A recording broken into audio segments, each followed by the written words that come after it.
ನಮಸ್ತೆ. ಬೆಳಕು ನಕ್ಷತ್ರ ಲಾಗ್ಗೆ ಸ್ವಾಗತ.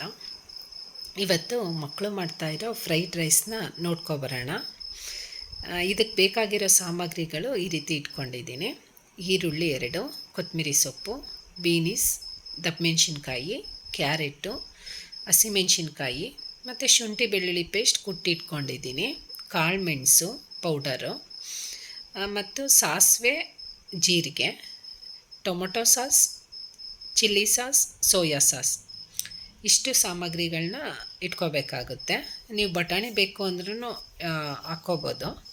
ಆನಂತರ ಒಂದು ಸೈಡ್ ರೈಸ್ ರೆಡಿಯಾಗಿದೆ. ಈಗ ಬಾಣಲಿ ಇಟ್ಕೊಂಡಿದ್ದೀನಿ, ಅದಕ್ಕೆ ಒಂದು 2-3 ಸ್ಪೂನು ಆಯಲ್ ಹಾಕ್ಕೋತೀನಿ. ಚಿತ್ರಾನ್ನ, ಬಾತು, ಈ ಥರ ರೈಸ್ ಐಟಮ್ಗಳಿಗೆ ಸ್ವಲ್ಪ ಎಣ್ಣೆ ಜಾಸ್ತಿ ಬೇಕಾಗುತ್ತೆ. ಈಗ ಎಣ್ಣೆ ಕಾದಿದೆ. ಆನಂತರ ಸ್ವಲ್ಪ ಜೀರಿಗೆ, ಸಾಸಿವೆ, ಹಸಿಮೆಣ್ಸಿನ್ಕಾಯಿ ಇಷ್ಟನ್ನು ಹಾಕ್ಕೊಂಡು ಹುರ್ಕೋಬೇಕು. ಆನಂತರ ಹಚ್ಚಿಟ್ಕೊಂಡಿರೋ ಈರುಳ್ಳಿನೂ ಹಾಕ್ಕೋತಾ ಇದ್ದೀನಿ. ಅದನ್ನು ಹುರ್ಕೊಂಡಾದಮೇಲೆ ಬೀನೀಸ್, ಕ್ಯಾರೆಟ್ ಎರಡನ್ನೂ ಹಾಕ್ಕೊಂಡು ಒಂದು ಅರ್ಧ ಭಾಗ ಇದರಲ್ಲೇ ಬೇಯಿಸ್ಬೇಕಾಗುತ್ತೆ, ಎಣ್ಣೆನಲ್ಲೇ ಬಾಡಿಸ್ಬೇಕಾಗುತ್ತೆ. ಯಾವುದೇ ನೀರಾಗಲಿ ಹಾಕ್ಕೋಬಾರದು. ಹಾಗಾಗಿ ಮಕ್ಕಳು ಮಾಡೋದ್ರಿಂದ ನೋಡಿ, ಬೀನೀಸೇ ಒಂದು ಸೈಜಲ್ಲಿದೆ, ಕ್ಯಾರೆಟೇ ಒಂದು ಸೈಜಲ್ಲಿದೆ. ಕ್ಯಾರೆಟ್ ಸ್ವಲ್ಪ ಸಣ್ಣದಾಗಿ ಹಚ್ಕೋಬೇಕು, ಉದ್ದುದ್ದಕ್ಕೆ ಚೆನ್ನಾಗೂ ಕಾಣಿಸುತ್ತೆ, ವಿತ್ತು ಬೇಗ ಬೇಯುತ್ತೆ. ಇದು ದಪ್ಪ ಹಚ್ಬಿಟ್ಟವಳೆ. ಈಗ ಚೆನ್ನಾಗಿ ಹುರ್ಕೋಬೇಕು ಎಣ್ಣೆಯಲ್ಲಿ. ಆನಂತರ ಸ್ವಲ್ಪ ಉಪ್ಪು ಹಾಕ್ಕೋತೀನಿ. ನಂತರ ದಪ್ಪಮೆಣ್ಸಿನ್ಕಾಯಿ ಹಾಕ್ಕೊಂಡು ಮಿಕ್ಸ್ ಮಾಡಿಕೊಂಡು ಹುರ್ಕೋಬೇಕಾಗುತ್ತೆ.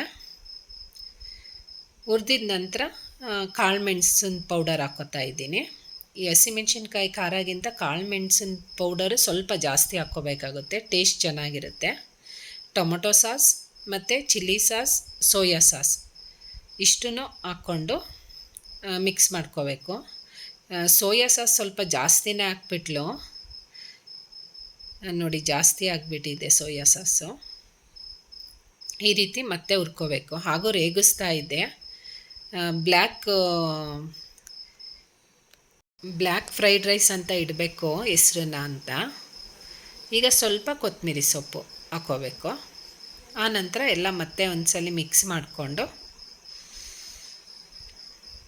ಈರುಳ್ಳಿ ಹೂವು ಇರುತ್ತಲ್ಲ ಅದು ಹಾಕ್ಕೊಂಡ್ರೂ ಟೇಸ್ಟ್ ಚೆನ್ನಾಗಿರುತ್ತೆ, ಕಟ್ ಮಾಡಿ ಚಿಕ್ಕದಾಗಿ. ಈಗೆಲ್ಲ ಮಿಕ್ಸ್ ಮಾಡ್ಕೋತಾವಳೆ. ಸ್ವಲ್ಪ ಟೇಸ್ಟ್ ಸ್ವಲ್ಪ ಹುಳಿ ಜಾಸ್ತಿನೇ ಇತ್ತು ಅಂತ ಅನಿಸುತ್ತೆ, ಮಕ್ಳಿಗೆ ಇಷ್ಟ ಆಯಿತು.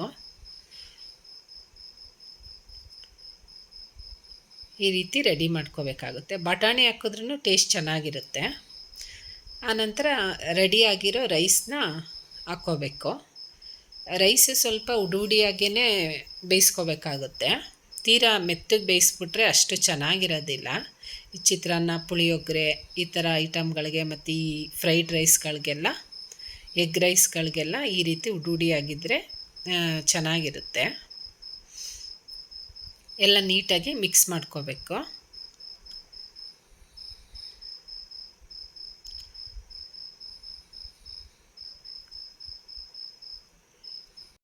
ನೀಟಾಗೆಲ್ಲ ಮಿಕ್ಸ್ ಮಾಡ್ಕೋತಾವಳೆ. ಮಕ್ಕಳು ಅಡುಗೆ ಮಾಡ್ತೀನಿ ಅಂದಾಗ ಬಿಟ್ಬಿಡಬೇಕು, ಅವರು ಯಾವ ಥರನಾದರೂ ಮಾಡಲಿ ಅಂತ. ಕಲಿಯೋದಿನ್ನೇ ಆವಾಗ. ಸಣ್ಣ ಪುಟ್ಟ ತಪ್ಪಾಗುತ್ತೆ, ಆಮೇಲೆ ಸರಿ ಹೋಗುತ್ತೆ. ಈ ರೀತಿ ರೆಡಿಯಾಗಿದೆ. ನಾನು ಸ್ವಲ್ಪ ವಾಯ್ಸ್ ಕೊಡಬೇಕಾದ್ರೆಲ್ಲ ಸ್ವಲ್ಪ ಸ್ಲೋ ಆಗಿ ಮಾತಾಡ್ತೀಯಾ ಅಂತ ಹೇಳ್ತಾರೆ ಎಲ್ಲರೂ. ನಾನು ರೆಗ್ಯುಲರಾಗಿ ಯಾವ ಥರ ಮಾತಾಡ್ತೀನಿ ಅದೇ ರೀತಿ ಮಾತಾಡೋದು. ಅಂದರೆ ಫಾಸ್ಟ್ ಮೂಮೆಂಟು, ಫಾಸ್ಟಾಗಿ ಮಾತಾಡಿದ್ರು ಅದು ಮಾತಾಡ್ತಾ ಹಾಗೇ ಬಂದ್ಬಿಡುತ್ತೆ. ಈಗ ಫುಲ್ ರೆಡಿಯಾಗಿದೆ. ಲೈಟಾಗಿ ಸ್ಟವ್ ಕಡಿಮೆ ಮಾಡಿಬಿಟ್ಟೇ ಹುರ್ಕೋಬೇಕಾಗುತ್ತೆ. ಈಗ ಒಂದು ಸರ್ವಿಂಗ್ ಪ್ಲೇಟ್ಗೆ ಹಾಕ್ಕೋಬೇಕು. ನೋಡಿ, ಮಕ್ಕಳು ಮಾಡಿರೋ ಬ್ಲ್ಯಾಕ್ ಫ್ರೈಡ್ ರೈಸ್ ಹೇಗಿದೆ ಅಂತ. ಈಗ ಪಕ್ಕಕ್ಕೆ ಟೊಮೊಟೊ ಸಾಸ್ ಹಾಕ್ಕೊಂಡ್ರೆ ಫ್ರೈಡ್ ರೈಸ್ ರೆಡಿಯಾಗಿದೆ. ಇವತ್ತಿನ ಲಾಗ್ ಇಷ್ಟ ಆಯಿತಾ? ಕಮೆಂಟ್ ಬಾಕ್ಸಲ್ಲಿ ಕಮೆಂಟ್ ಮಾಡಿ, ಸಬ್ಸ್ಕ್ರೈಬ್ ಮಾಡಿ, ಬೆಲ್ ಬಟನ್ ಪ್ರೆಸ್ ಮಾಡಿ ಲೈಕ್ ಕೊಡಿ. ಅಕಸ್ಮಾತ್ ಏನಾದರೂ ತಪ್ಪಿದರೆ ಕಮೆಂಟ್ ಬಾಕ್ಸಲ್ಲಿ ತಿಳಿಸಿ. ಈ ರೀತಿ ರೆಡಿಯಾಗಿದೆ. Thank you.